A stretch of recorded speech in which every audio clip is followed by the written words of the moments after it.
This is the Data Privacy Detective. Today we're going to talk about public records and us, and how we need to rethink what's public about us through public records. From the day we're born, and perhaps even earlier, we become public data subjects. As soon as our birth certificate is filed, it becomes a public record, by law available to anybody.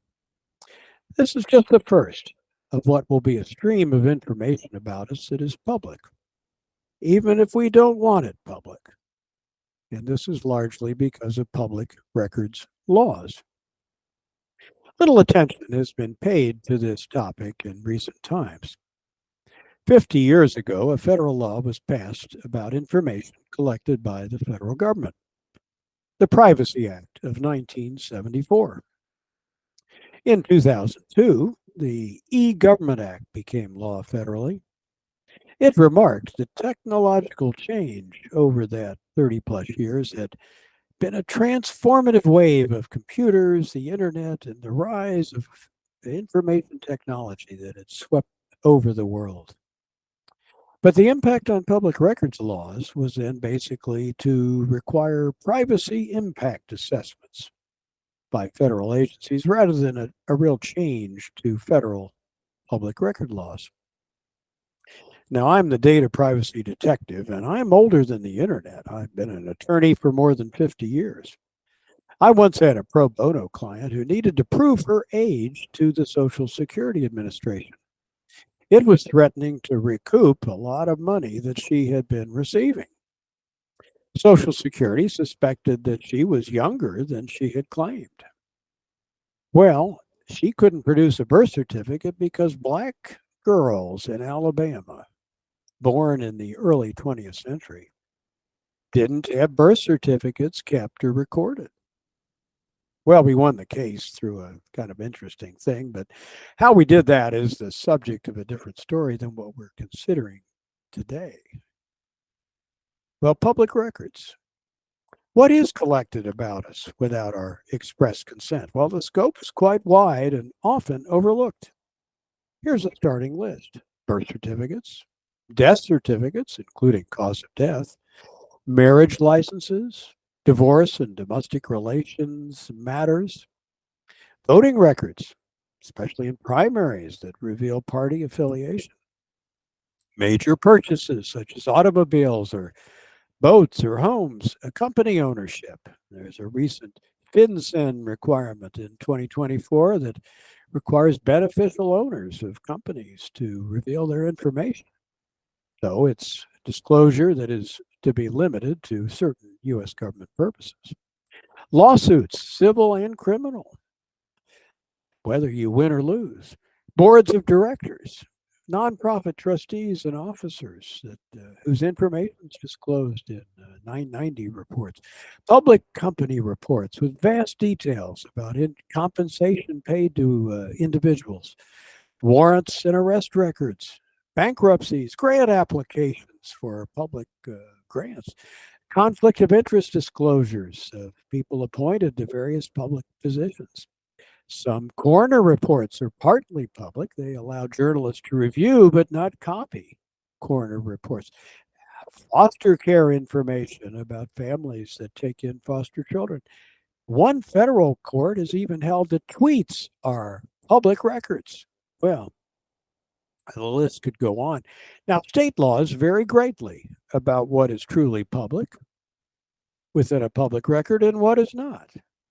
In California, for example, a couple can decide when they're getting married whether to make a marriage certificate public or not, even though the record will become registered in that state. Most other states don't work it that way. Marriage certificates are public on demand by anyone.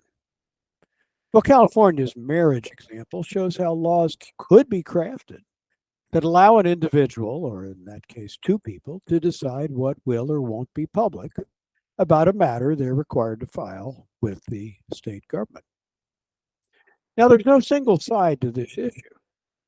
Stay with the marriage example. Law enforcement would like, of course, to access marriage information whenever needed to inform next of kin about a tragic event, to enforce bigamy laws, obvious interests here.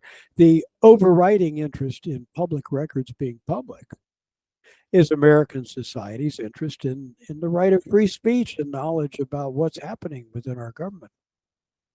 Current public records laws value free speech interests far more than privacy interests. Sunshine's the best disinfectant, said a famous jurist. And the First Amendment, a need for a free press to have access to information. Well, these are certainly compelling, important interests. And there are other interests in the public disclosure of what's in public records about us. Some argue the democratization of finance, the cost and ease of credit and credit reporting, these would be jeopardized by not allowing public information about us that is on file with government. Knowledge and prevention of crime, an obvious interest.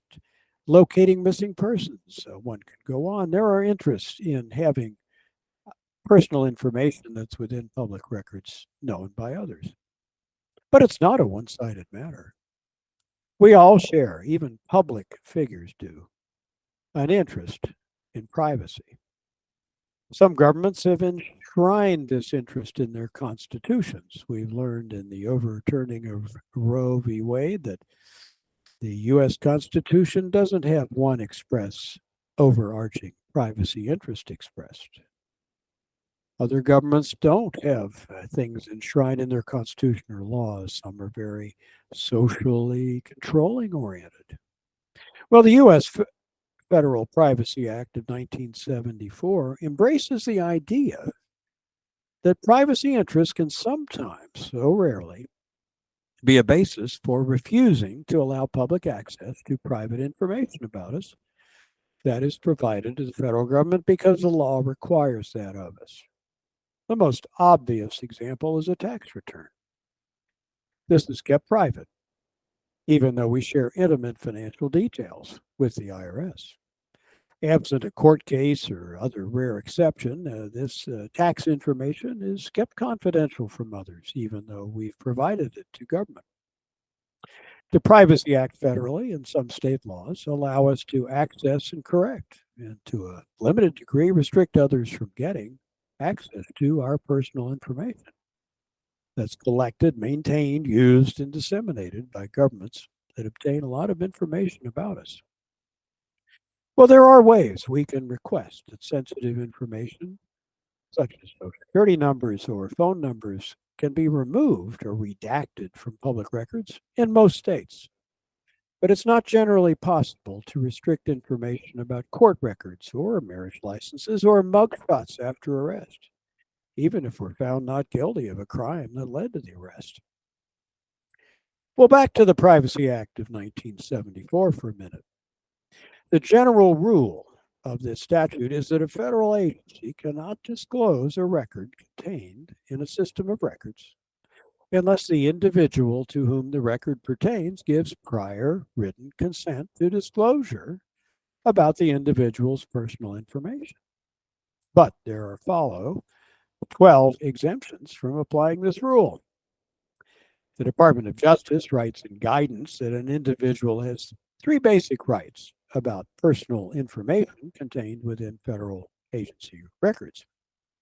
First, the right to request records about us, subject to certain exemptions such as national security interest. Second, the right to request changes to information that is not accurate or that isn't timely or complete, and then from collection, maintenance, use, and disclosure. Third, the right to be protected against, quote, unwarranted invasion of privacy, close quote.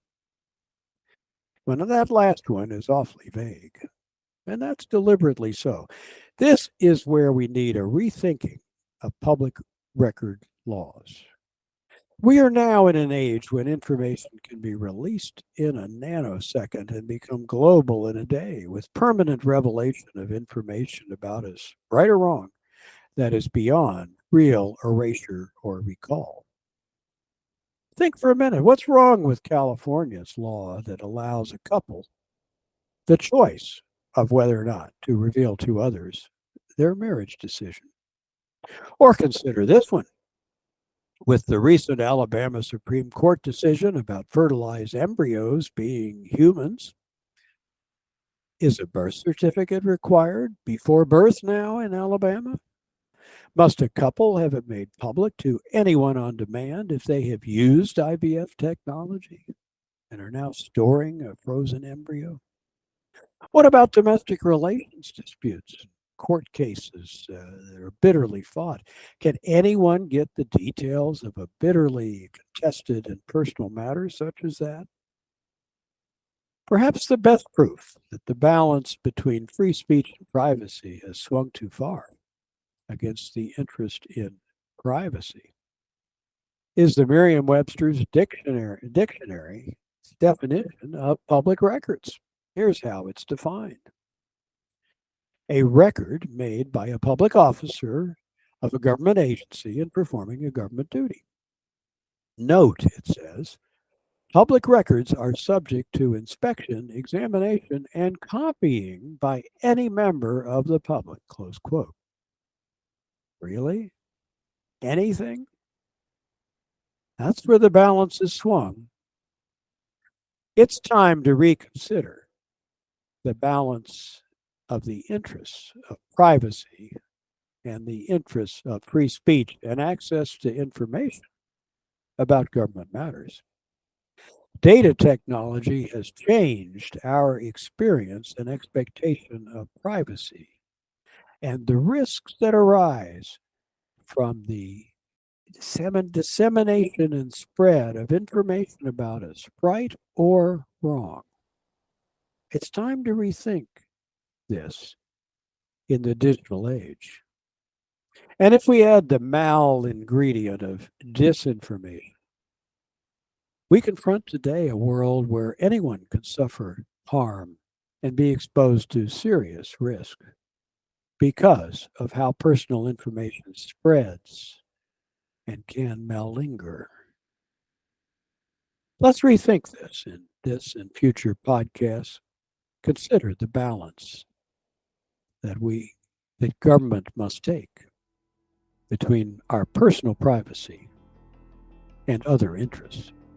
As always, I'll remind us all, protecting your personal data privacy begins with you.